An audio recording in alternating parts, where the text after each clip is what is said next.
वैसे तो उमर और फिर कासिम मेवाती और फिर अरशद जैसे उर्दू दा के बाद बोलने का कुछ बचता नहीं है, सच तो ये है। लेकिन अब जोड़ तोड़ करके जो पहला वक्ता होते हैं उनके लिए बहुत कुछ होता है कहने के लिए। आखिरी वक्ता के पास कोई बहुत ज़्यादा मटेरियल बचता नहीं है कहने को। लेकिन कई बार चीज़ें आगे और पीछे होने का अच्छा भी होता है और थोड़ा सा भाई नफा नुकसान भी उठाना पड़ेगा। हमारे अध्यक्ष महोदय मेवात विकास सभा के चौधरी फखरुद्दीन चेयरमैन अखना का बड़ी शख्सियत है, नौजवान साथी हैं हमारे बीच में। हाजी फतेह मोहम्मद साहब, कई बार आपका हो सकता है उस तरह से तारुफ ना हुआ हो, एक दिन के लिए तारुफ कराने की बात हो रही थी।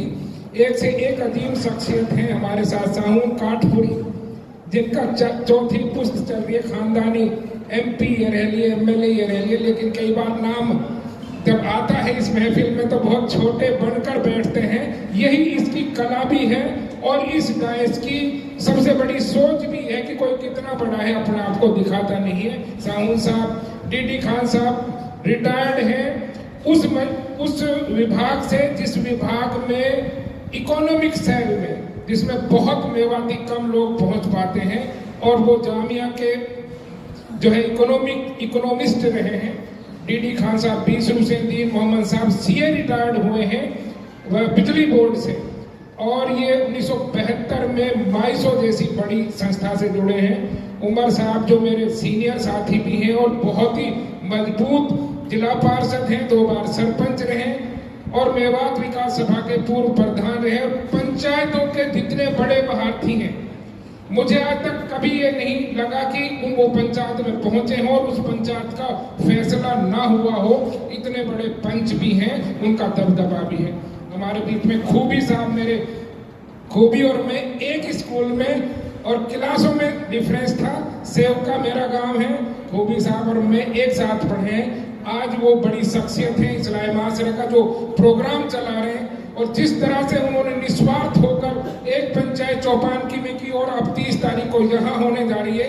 ये कोई राजनीति कोई अपने स्वार्थ के लिए कर लेता है, लेकिन जिस तरह से खूबी साहब ने ये इस्लाह माशरा को सुधारने का जो मुहिम और जो अभियान चलाए, वो अपने आप में काबिल बहुत बड़ी बात है। अख्तर चंदेनी साहब बैंक मैनेजर से रिटायर्ड हुए, चौधरी सरदार खां के दामाद हैं, हालांकि पहले तो खूब ठकर कर रख रहे हो भाई मैं चौधरी सरदार खां को दामाद हूँ, लेकिन हम यहाँ गठियावा ही ना चुका, हमारे तो गाँव को भाई हम कैसे गठियावा, ये खूब अकड़ दिखा रहे हो पहले।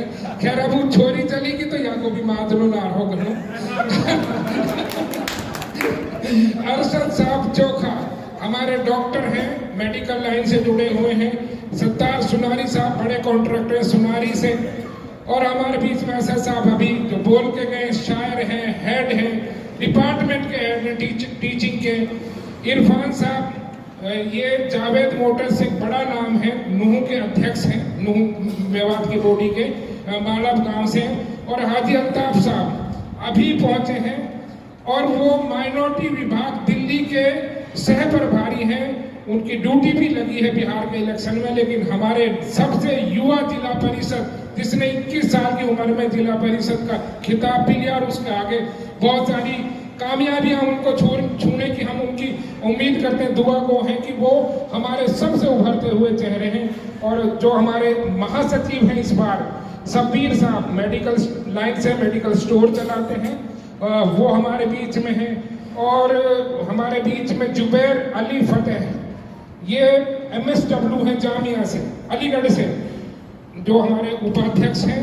हमारे बीच में बहुत सारे साथी, इमरान एडवोकेट हैं, वो इधर नहीं आ पाए हैं। कायम इंजीनियर साहब हैं शेखपुर से। हमारे बीच में अनीस साहब हैं जो इंद्री के प्रधान हैं, अभी हमारे बीच में पहुंचे, हम उनका स्वागत भी करते हैं। गांव में रोला है लेकिन इंद्री जो ब्लॉक है उसके अभी अध्यक्ष चुने गए, इधर आ जाइए सामने।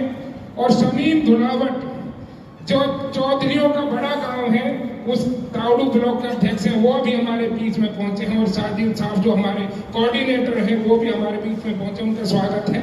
मैं 2-3 बार, चूंकि कई बार आप नए साथी हैं, चीजें आबिद साहब ठांडा है ना, हाथ उठा के कह दे कि मैं हूँ यहाँ पर, हाँ, तो चूंकि कई बार बाद में वो कहेंगे कि यार मेरा नाम ना लिया खैर बहरहाल ये मेरे साथी हैं जो हरियाणा से आए हैं।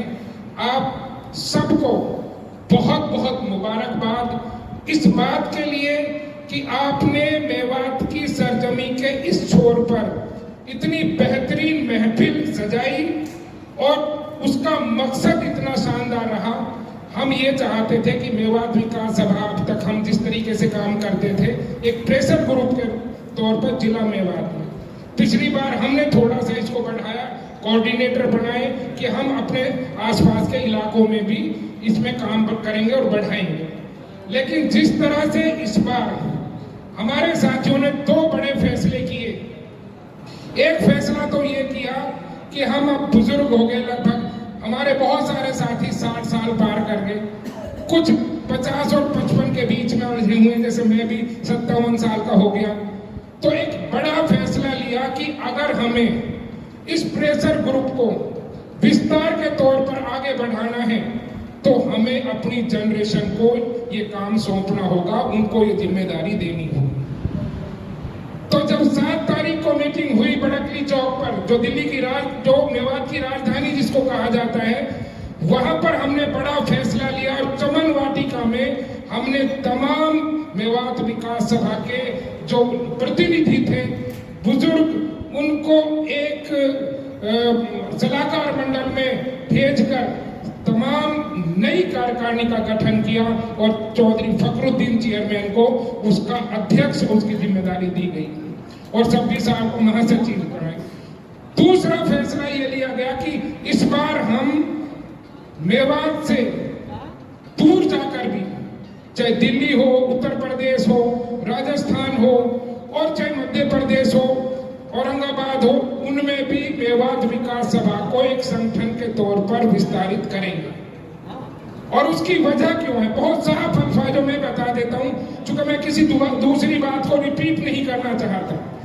इस वक्त सबसे क्रूशियल टाइम है भारत की राजनीति का, भारत के समाज का, कि नफरतें जिस तरह समाज में बेबस कर दी गई हैं, उन नफरतों के उस पर समाजों का बंटवारा और समाजों के बंटवारे में फिर भेदभाव और राजनीतिक तौर पर बहुत सारे लोगों को, खास तौर पर मुझे कहने में झिझक नहीं है कि खास तौर पर मुसलमानों को एक हाशिए पर फेंकने की तैयारी लगभग हो चुकी है। और ऐसे दौर में अगर हमारा नुमाइंदा कोई मजबूत नहीं है, खास तौर पर राजनीतिक नुमाइंदा अगर हमारी पैरवी करने में सक्षम नहीं है, और जैसा कि हम मानते हैं कि नहीं है, क्योंकि राजनीति में जो एमएलए एमपी बनता है वो अपनी पार्टियों के इशारे पे काम करता है, ऐसे मौके पर किसी बड़े सामाजिक संगठन का ताकत में होना, वजूद में होना, जिम्मेदार होना बहुत जरूरी हो जाता है।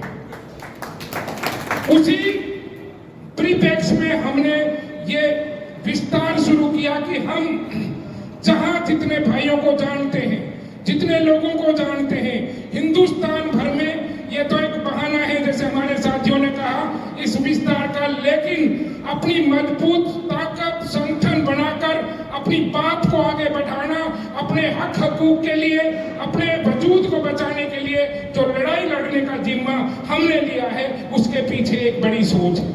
एक तो ये इसका मकसद है। दूसरा मकसद ये है कि कभी 1857 में, हम 1870 में हमारे बुजुर्गों ने एक बड़ी बात सोचकर ये तय किया था कि जब हम एक कल्चर के, एक संस्कृति के लोग हैं, हमारा खान पान, रहन सहन, तमाम तरह की हमारी पृष्ठभूमि एक है, तो 1870 में पाल प्रदेश के नाम से एक प्रस्ताव रखा था अंग्रेजी हुकूमत के सामने कि हमें एक स्टेट के तौर पर दे दिया जाए, जो हम इस वक्त एक तरह के खान पान, रहन सहन, गोदपाल की बात चलती है, तो उसको हमें एक दायरे में समेटकर हमें एक स्टेट का दर्जा दे दिया जाए। उन्होंने कितने दूरंदेशी लोग रहे होंगे वो, जिन्होंने इस तरह की बात उस वक्त सोची थी।